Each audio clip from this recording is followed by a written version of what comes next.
soul is what she came for.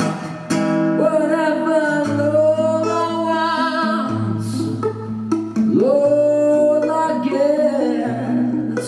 Take off your coat, don't you know you can't win? You're no exception to the rule. She's irresistible, you fool. Giving, giving, you'll never win. Giving, giving, you'll never win. Giving, giving, you'll never win. Giving, giving, you'll never win.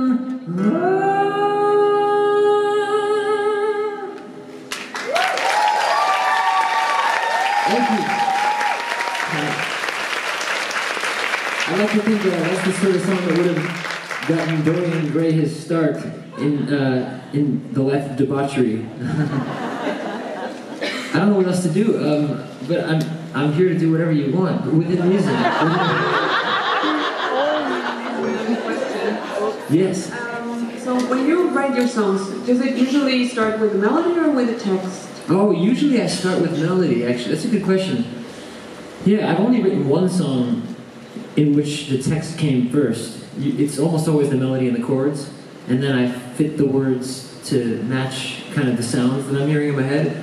But I have one song called Looking Glass, and that song I wrote the lyrics to first. It's the only one so far. Oh, okay. Yeah. Any other questions? There was another request, but I don't know if I can play it right now. I think I have to practice it before tonight because I don't really remember it, so I will play it tonight. I don't remember it right now. Do you guys know a song of mine called New For You? Someone requested that, but it was you, Jamie, that's right. But I have to practice it. I have to remember the chords because I really have no clue. And I think, are they online? Oh, that's good. Wow. That's good. Should I spin the wheel, or like, do you think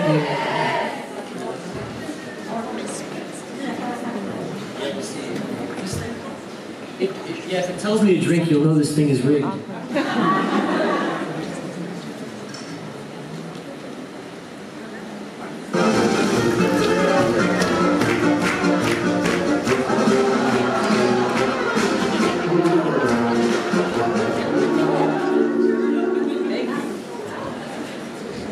The mystery bag.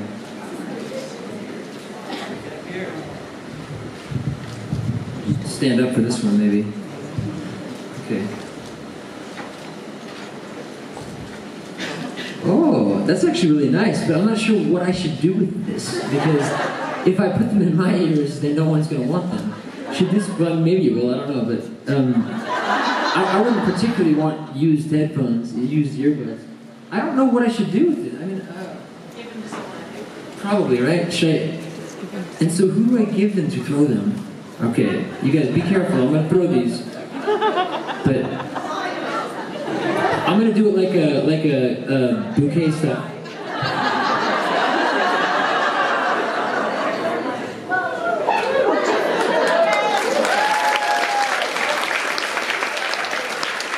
Okay, good. What else should I do? I don't know how much time I have. Sing? Sing!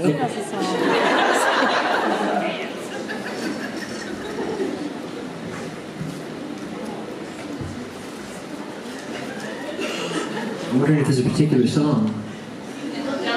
Looking Glass? Yeah. Don't Stop. I don't know that song, but I could. Oh, Looking Glass, I know. Someone said Don't Stop Believing. I don't know that one. But I could do the song Looking Glass if you want to hear it. Yeah. I was really inspired. Do you guys know the album Come Away With Me by Norah Jones? Yes. I heard that album when it first came out and I was obsessed with it. And I wrote this song sort of after being inspired by that album. Okay.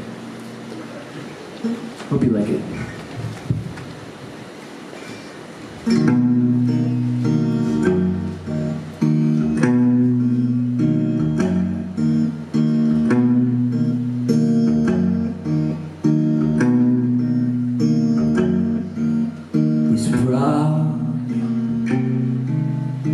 what he's done, of whom he's become too proud to care.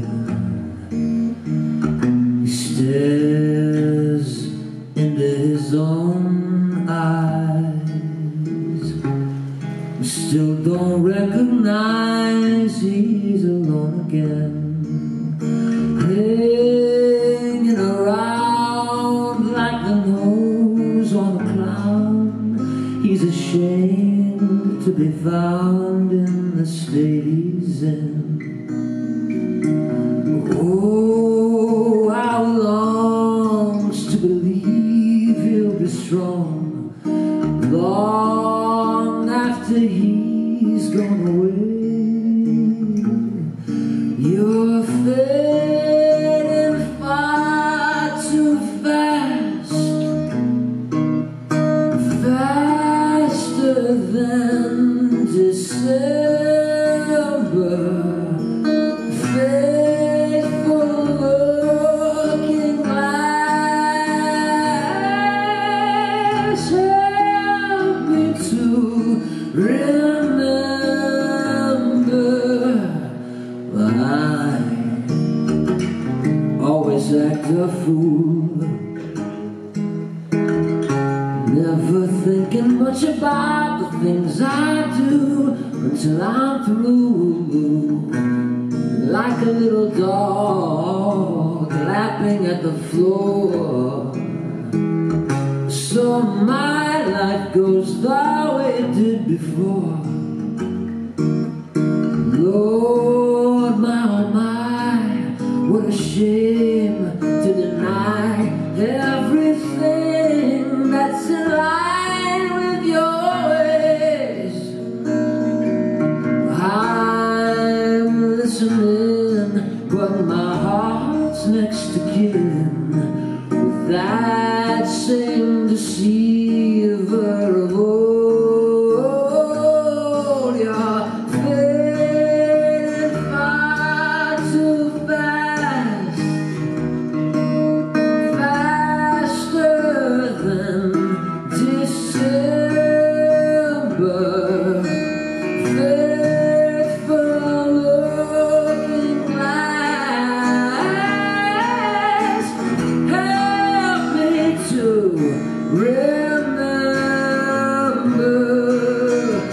Help me turn away, 'cause I'll be here to stay unless I find a way to remember.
Thank you. You guys are an awesome audience, as you know. Thank you. I don't know if there's anything else, and I don't even know, because I don't, should I do more songs? Oh, this is a question. There you go. Hi. Hey. So this morning, Manu talked a lot about his time on Spartacus and the nudity scenes. Oh yeah, those scenes. Yes, and the nudity scenes. And Torrance talked a little bit about the tutors and that being a little sex heavy as well. And you did Penny Dreadful. Oh yeah, I never had any sex scenes on that show. very nude scenes. And I guess I was just wondering, I mean, what's it like? And on set, what? I think one thing that's nice, I mean, it makes you more comfortable with acting in general. If you have to do a nude scene, if you can pull that off, if you can act while you have no clothes on, I feel like it makes acting with clothes on a lot easier. So I think we're really lucky, the actors that get to do the nude scenes, in the sense that it makes it easier for us to do the scenes with our clothes on, because it's really scary. It's not very it's very uncomfortable. Obviously, you know, it can be uncomfortable just in general. Like, most of us wear clothes because it's more comfortable to wear clothing than to not have clothes. So then when you have to do a scene like that, it's not the most comfortable thing in the world. But if you can get through that, then it makes all the scenes where you're wearing beautiful costumes that much easier. I think the main thing is you want to be able to have a conversation with the person beforehand. I mean, especially like, I grew up being, you know, I'm raised with manners and to treat women with respect, and just people with respect in general. But you know, with all the things going on, especially today with the Me Too movement and everything, you know, you want to make sure you're being respectful and careful when you do scenes like that, to not make anyone think that you're trying to be inappropriate, because it's uncomfortable for both people, maybe even more so for the women. So for that reason, I think it's just good to have conversations beforehand about it, and also to treat it like, as Ava Green says, and I agree with her, she says, you know, it should be like choreography. I agree, because it's uncomfortable if you don't know what someone's going to do, because then you think, why are they doing this? Are they trying to take me out on a date after the scene ends? Or, like, that's the thing. So you don't want anyone to think that. So it's good to, like, talk about it before, and also to have a laugh about it is good, whether it's with the guys or the girls, because I've obviously had scenes with both. So. Yeah. Good question. I like that.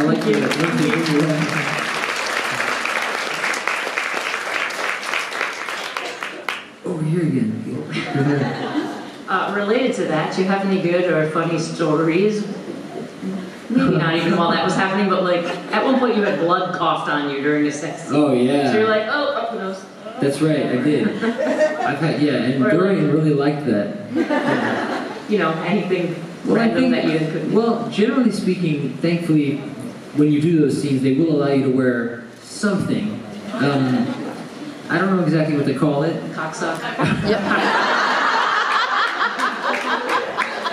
One of those things. And so, I mean, you want to make sure that doesn't fall off. And sometimes when these scenes get particularly, how should I say, vigorous or athletic, there's a chance that might, you know, fly across the room or something.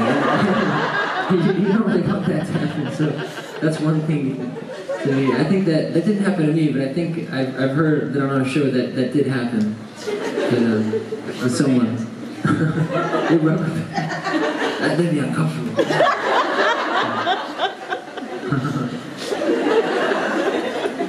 All right, over here. What was your first live concert you've seen when you were young? Oh, that's a good question. Well, I did see probably my first live concert, besides my parents, because my parents are both musicians, so I got to see them perform a lot when I was a child. But I think Peter, Paul, and Mary. Do you know Peter, Paul, and Mary? Yeah. I saw them because Mary actually went to my elementary school in New York City, and so she came over to do concerts occasionally at the school. And so I got to see Peter, Paul, and Mary, and a guy named Harry Chapin. Have you heard of Harry Chapin? Yeah. Folk singer.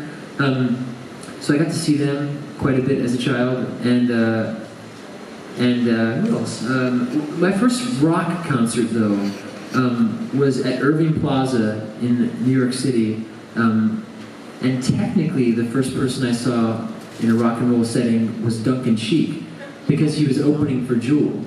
So I went to the Jewel concert in like 1995 and saw her.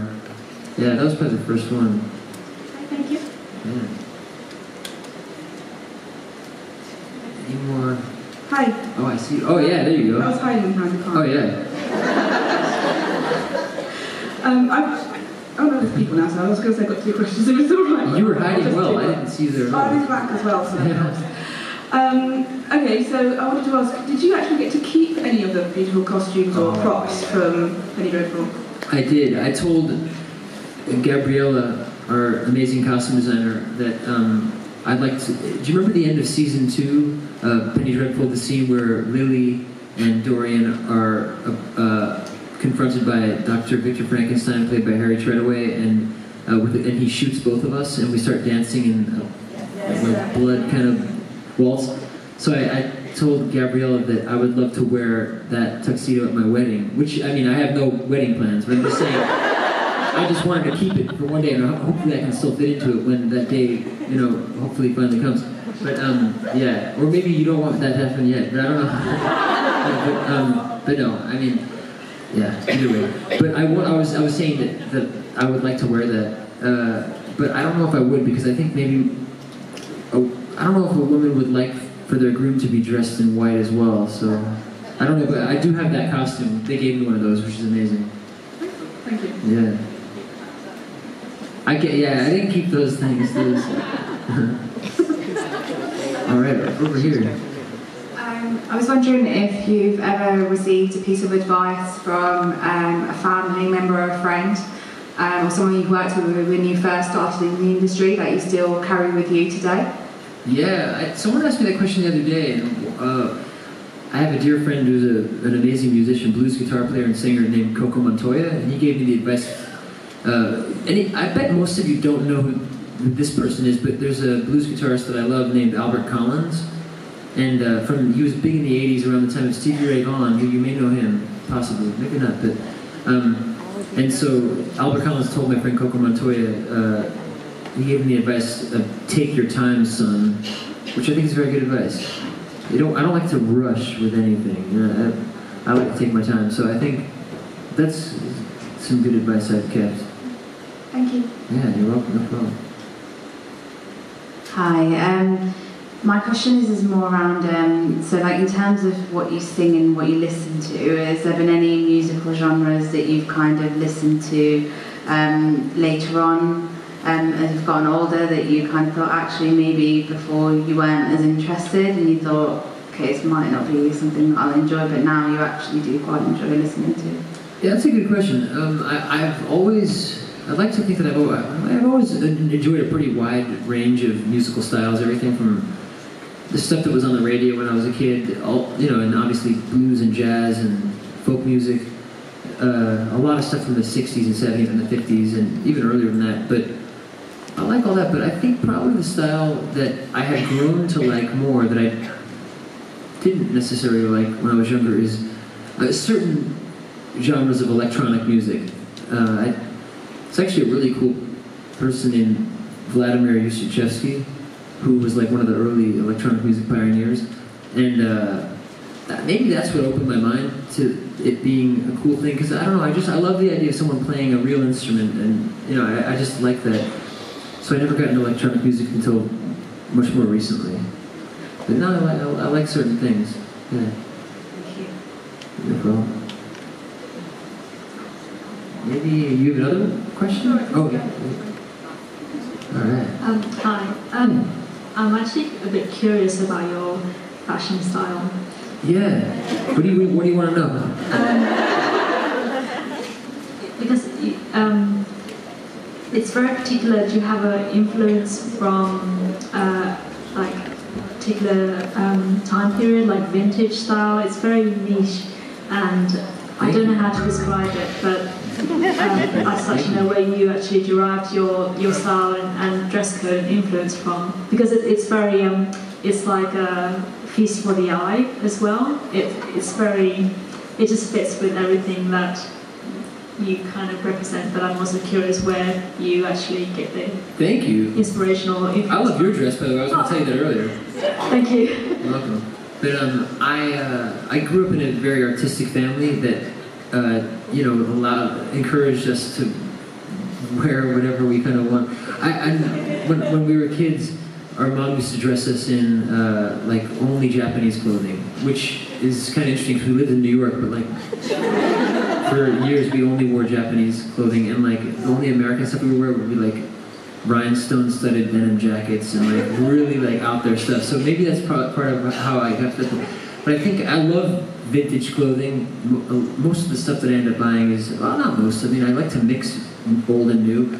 But I think I'm really attracted to vintage working wear, like guys working on the railroad track, like in the 1930s kind of thing, or someone working in a factory in the 1890s. Because if you think about the way that work, like